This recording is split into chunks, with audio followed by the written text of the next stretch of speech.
مکہ کی زمین پر آ جاتے ہیں. آج کہا جاتا ہے اسلام، آج یہ کہا جاتا ہے کہ اسلام جو ہے وہ آتک بات سکھاتا ہے. میں کہتا ہوں نادانو آؤ دیکھو تو صحیح کیا بات کرتے ہو، یہ مذہب اسلام ہے. جب مکہ کی زمین پر مصطفیٰ جان کائنات کی آمد ہوئی ہے، اللہ اکبر کبیرہ، نبی کریم صلی اللہ علیہ وسلم کی آمد کے بعد معاملہ یہ تھا. اللہ اکبر کبیرہ، آقا کریم صلی اللہ علیہ وسلم کی آمد ہوتی ہے. آقا کریم صلی اللہ علیہ وسلم کی آمد کے بعد نبی کونین نے دیکھا مکہ کی زمین پر عورتوں کا حال بڑا خراب ہو گیا تھا. اللہ اکبر کبیرہ، کیفیت و حالت یہ ہو گئی تھی مکہ کی زمین پر، عورتوں کی کوئی عزت نہیں تھی، عورتوں کی عزتیں لوٹی جا رہی تھی، عورتوں کو ستایا جا رہا تھا، عورتوں کو مارا جا رہا تھا، عورتوں کو جو ہے بنا کر کے بیچا جا رہا تھا. لیکن جب مصطفیٰ جان کائنات کی آمد ہوتی ہے، آقا کریم صلی اللہ علیہ وسلم نے یہ درس دیا، اے لوگوں یاد رکھنا، اے لوگوں خیال رکھنا، کوئی بھی بندہ اللہ اکبر اپنی عورت کو نہیں مارنا ہے. اس لیے کہ عورتیں جو ہے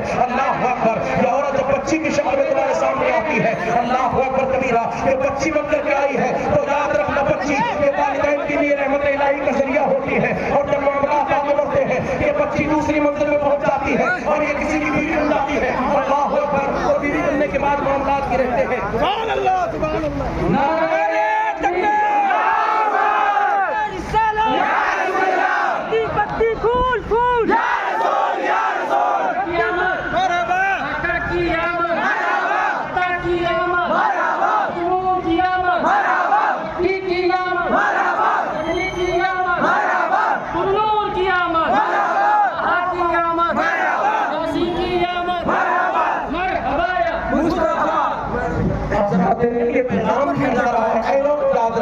جب یہ عورت کسی کی بیوی بن جاتی ہے تو بیوی اپنے شوہر کے لیے یہ رحمت ہے، یہ بیوی اپنے شوہر کے لیے بخشش کا ذریعہ بن جاتی ہے. اللہ اکبر، اور جب یہ تیسری منزل میں آتی ہے یہ ماں بنتی ہے تو یاد رکھنا نبی کے کونین فرماتے ہیں ماں کے قدم کے نیچے جنت ہے. جنت اتنی عزت، اتنی مقام، اتنی عزت جو عورت کو کسی دوسرے نے نہیں دی ہے. اگر عزت دینے کے لیے عورت کو کوئی آیا ہے تو اللہ کی قسم کھا کے کہتا ہوں وہ نبیوں کا امام ہے. جب مصطفیٰ جان کائنات نے مکہ کی زمین سے یہ نعرہ دیا تھا بیٹی بچاؤ، بیٹی بچاؤ، یہ پہلا دیا ہوا نعرہ مکہ کی زمین سے مصطفیٰ جان کائنات کا تھا.